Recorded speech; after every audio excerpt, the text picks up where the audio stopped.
Avasarakudineer. So first of all, a very big thanks to you all for your love and support, and we just hit the 100 subscribers, and please do continue this love and support to us and make us achieve that silver button from YouTube. And in this video I'm here to feed your curiosity, and today we are going to solve some basic example sums regarding the previous session which we saw, that is the blood relations.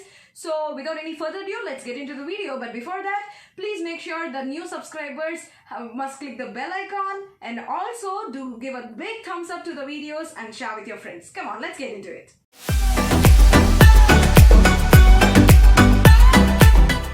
First question. Pointing to a photograph, Lata says, "He is the son of the only son of my grandfather."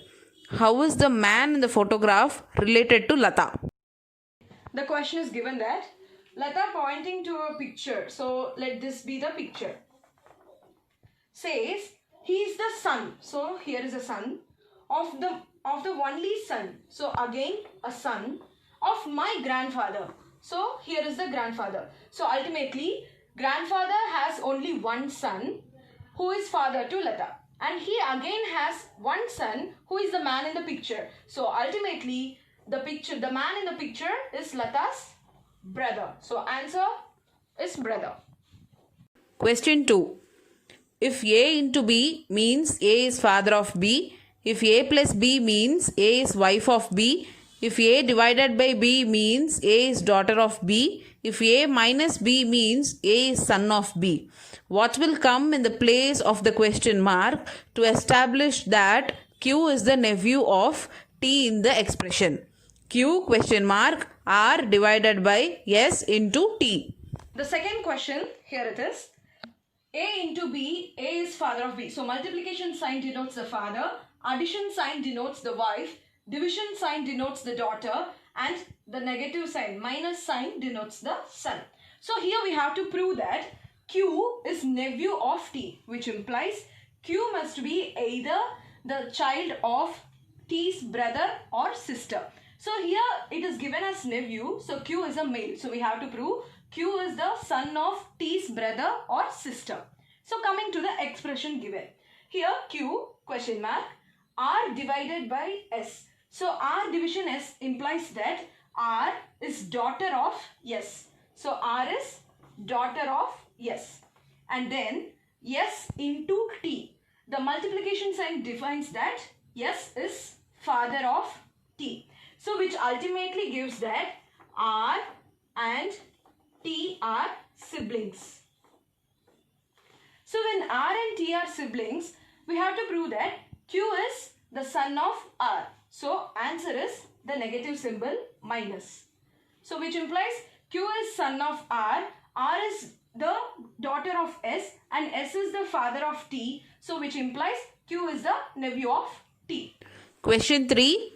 If A into B means A is father of B, if A plus B means A is wife of B, if A divided by B means A is daughter of B, if A minus B means A is son of B, how is L related to Q in the expression L divided by M into O minus P divided by Q? The third question is, multiplication sign again denotes father, addition, wife, division, daughter, and negative sign is son. So the expression given is L divided by M into O minus P divided by Q.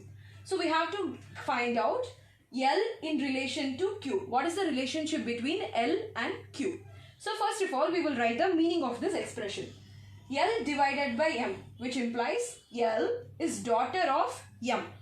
Next, M into O, which implies M is father of O. This ultimately implies that L and O are siblings, and these two are the children of M. Next, O minus P, which implies O is the son of P. So I already said L and O are siblings. So when O is the son of P, this ultimately implies M and P are couple. Next one, P is the daughter division. So P is the daughter of Q. So when P is the daughter of Q, we will get the family tree like this. Q on the top, whose daughter is P P's husband is M, so M and P are couple. These two have two children. They are L and O, where L is female and O is male. Now we have to find L in relation to Q. So L is granddaughter of Q. Question 4. B and C are siblings. M has two children and he is son of E, who is father-in-law of H. H has only one son. C is not granddaughter of E. How is B related to E? So next question, question number 4. B and C are siblings, okay. M has two children, okay. And he is son of E. So M has two children and he is son of E. So which implies the family tree goes like this. E on the top and below him M. He also has two children. We will come to that. E is father-in-law of H. So which implies M and H are couple. So E, M and H are couple and they have two children. H has only one son. So H has only one son. Out of these two children, one is a son. C is not granddaughter of E. So if B and C are their children and C is not granddaughter of E, which implies C is a son of H. So C is grandson and B is granddaughter of E. How is B related to E? So B in relation with E is nothing but B is granddaughter of E. That's all solved. Question 5. Abhishek is son of Amitabh's father's sister. Prakash is son of Teji, who is mother of Vikash and grandmother of Amitabh. Harivansh is father of Neela and grandfather of Abhishek. Teji is wife of Harivansh. How is Abhishek related to Teji? So question number 5, the last question of the day. Abhishek is son of, Abhishek, here is Abhishek. He is son of Amitabh's father's sister. So Abhishek, Amitabh. So he is son of Amitabh's father's sister. Done.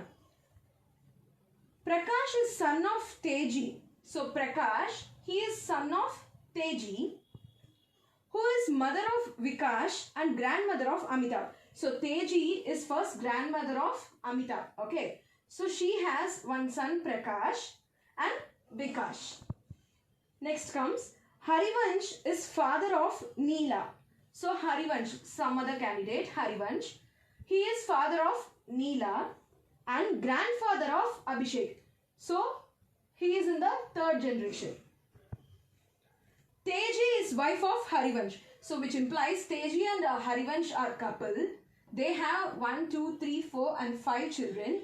Out of which 2 of them have Abhishek and Amitabh.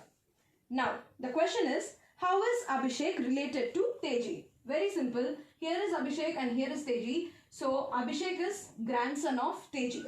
So, in this question, when you come from the reverse side, like from the last sentence, it is given that Teji is wife of Harivansh. When you take this as first sentence, Teji is wife of Harivansh. Done. Then the above sentence, Harivansh is father of Neela. Done. And grandfather of Abhishek. So the answer is given in the question itself, but it's just a story which is built up to confuse us. So when you are reading a question, when you are solving an aptitude, just read the question 2 to 3 times and you will get the answer in that question itself. Then you go on to the working notes. So that's all for this video, and with this we are concluding this session, and in the upcoming videos we will deal with some of the important aptitude tricks and we will solve them. So stay tuned and subscribe our channel. This is me, Pratisha Organti, signing off from Kabasura Kidney. Thank you. Bye bye.